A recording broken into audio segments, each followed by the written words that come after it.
Something that you guys might not know about me is that I am 34, and I know what you're thinking, that I look great for my age, and I agree, I do. I am a chiseled Greek god. I am literally Dionysus. I often hear the younger guys at work talk about their dating life that I live vicariously through because I'm not sure how my wife would feel about me trying to date women while we are together. Fellas, hit me up though. Some of these guys had some really bad things to say, and I asked them where they learned this technique, and they said TikTok. So I got curious and I went and looked for myself, and oh boy.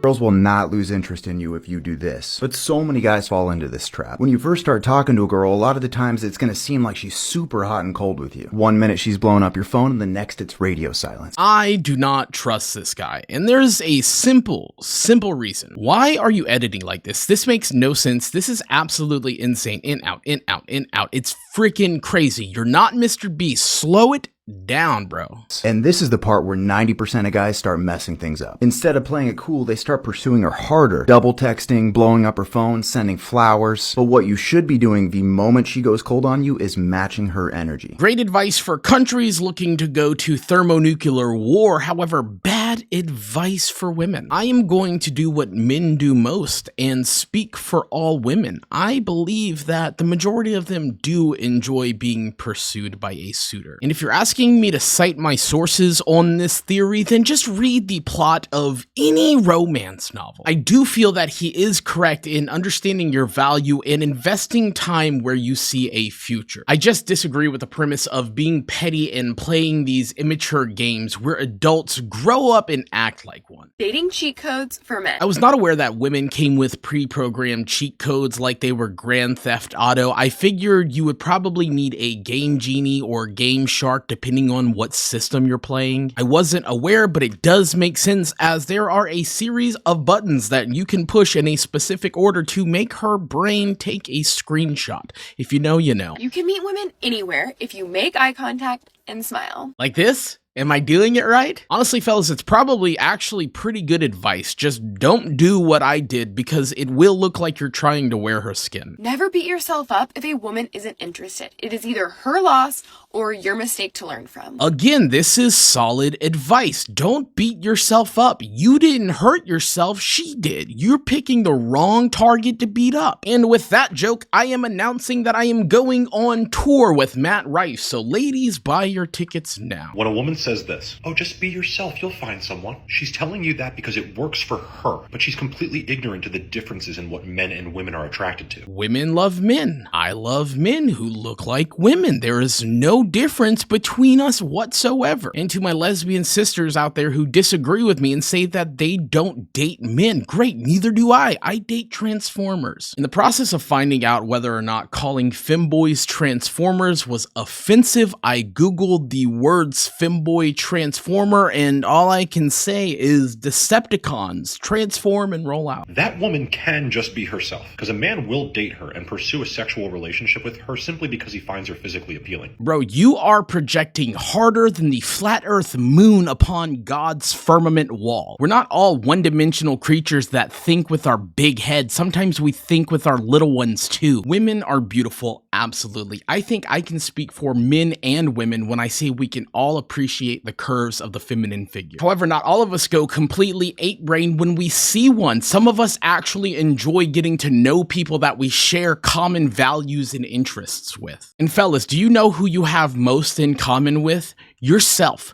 Don't listen to Dingleberry here who's trying to monetize your fear and loneliness against you. It's not worth it. He is wrong. He is a liar. He is a weasel. He is a snake oil salesman. But a woman will not date a man unless he conveys certain non-physical characteristics. And learning how to convey those characteristics efficiently upon meeting someone is not very easy. I mean, how do you convey your financial status, your ambition, your charisma, your discipline, your sense of humor, all in a brief exchange either in person or on a dating app? Well, you're probably not going to be able to demonstrate all of them. And even to demonstrate the bare minimum takes practice. And that's where dating advice for men comes into play. Be yourself doesn't work for men unless they've already become something attractive. And even if they've become something attractive, men often have a blind spot when it comes to effectively conveying these things to women they want to date. So it's almost as if we should break it up into two categories, because men need attraction advice and women need relationship advice. Men need help attracting women. Women need help getting men to commit long term. Do you want to know what's actually attractive to the women that you actually want to date? Self-confidence. The confidence that comes from loving yourself. Because if you don't love yourself, how can she?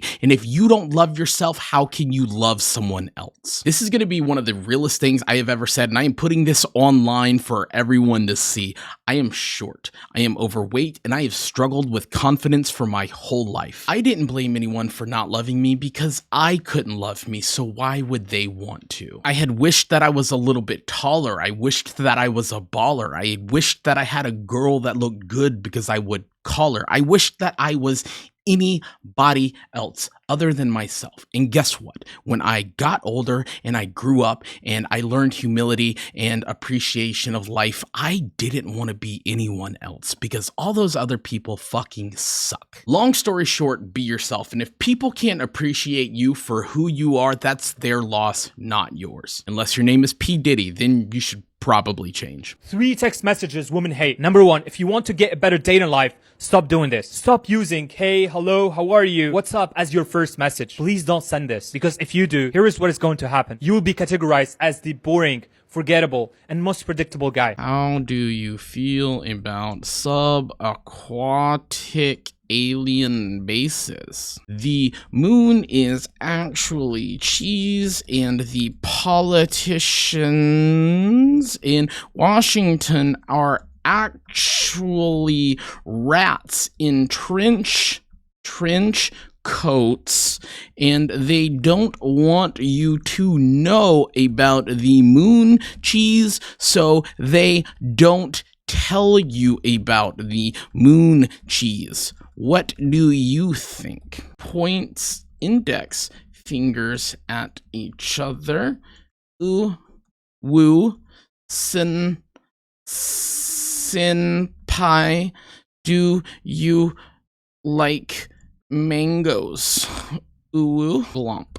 She left me on red. All the messages, none of them worked. Now if you want to step up your texting, DM me the word ebook and I will send you my texting ebook for free. Your video advice sucks, so did you write a book called Bad Ideas and How to Do Things Incorrectly? That's actually a really good idea. I might write that book.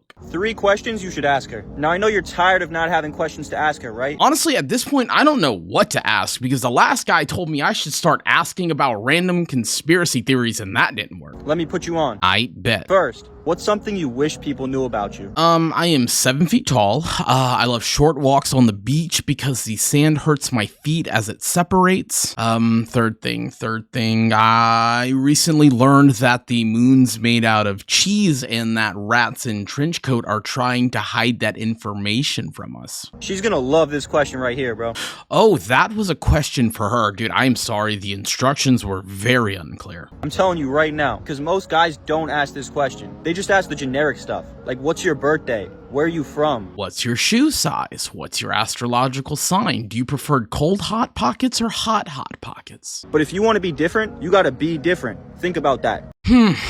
Okay, if I want to be a rocket scientist, I'd imagine all I gotta do is be a rocket scientist. Second, what gets you out of bed in the morning? You'll learn a lot about her from this one. I'd imagine probably a barrel roll, forward momentum, and the use of her arms and legs, but I don't know. What motivates her? Is she goal-oriented? Is she a happy person? Why are you asking me these questions? I don't have that information. You didn't tell me that I should ask her this information so that I can relay it to you. I mean, for Christ's sakes, if you need to know so badly, why don't you ask her? Third, this is a big one. How have your parents affected your views on love and relationships? This is gonna let you see the way she was brought up. If her parents had a good relationship. These are big factors. Alright, Sensei, tell me why they're big factors, because I'd imagine that if you're like me and you've made it this far in this video, you've probably had a fucked up childhood from a fucked up family, and you're probably nothing like your parents. I mean, for example, when I was a boy, my dad used to tell me,